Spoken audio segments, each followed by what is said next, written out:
সন্তানকেই আল্লাহ সুবহানাহু ওয়া তাআলা তার মা বাবার প্রতি সদাচরণ করার নির্দেশ দিয়েছেন। অতএব আমার স্ত্রী, সে আমার মা বাবার খেদমত করার গুরুত্ব ইসলাম তার জন্য যতটুকু দিয়েছে, তার মা বাবার খেদমতের গুরুত্ব তার চাইতে অনেক বেশি দিয়েছে।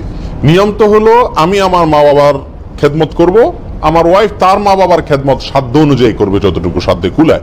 কারণ বিয়ের পর অতটুকু সাধ্য থাকে না, যতটুকু কুলায় সে দিকটা দেখবে, আর আমি আমার মা বাবার দিকটা দেখবো। কিন্তু আমাদের দেশে সিস্টেম হয়ে গেছে এমন যে আমার মা বাবার খেদমত করবে আমার ওয়াইফ, আর আমার শাশুড়ির শ্বশুরের খেদমত করবে আমার শালা সম্বন্ধীর ওয়াইফেরা। অর্থাৎ মা বাবার খেদমতের ব্যাপারে সব স্বামীরাই প্রায় উদাসীন। স্ত্রীদেরকে বাধ্য করে যে আমার মা বাবারই তুমি খেদমত করবা, তোমার মা বাবার দেখান তোমার দায়িত্ব না। এটা স্বামীদের ভুল এবং বাড়াবাড়ি।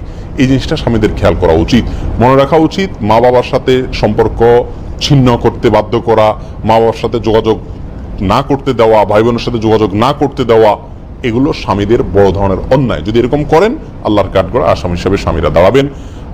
স্বামীর মা বাবা অর্থাৎ শাশুড়ি শ্বশুর, এদের খেদমত করা মেয়েদের জন্য শরীয়তের পক্ষ থেকে ওইরকম জরুরি না যেরকম জরুরি নিজের মা বাবা এবং স্বামীর খেদমত করা। তবে হ্যাঁ, স্বামীর মনোরঞ্জনের জন্য, স্বামীকে সন্তুষ্ট করার জন্য, স্বামীর দায়িত্ব আদায় করতে সহায়তা করার জন্য, যে স্বামীর দায়িত্ব বাপমার খেদমত করা হবে, ছাড়া আমার সংসারের জন্য ব্যস্ত থাকে পারে না, তো আমি তার পক্ষ থেকে আদায় করে দিলাম, এটা তো সব মেয়েদেরই করা উচিত।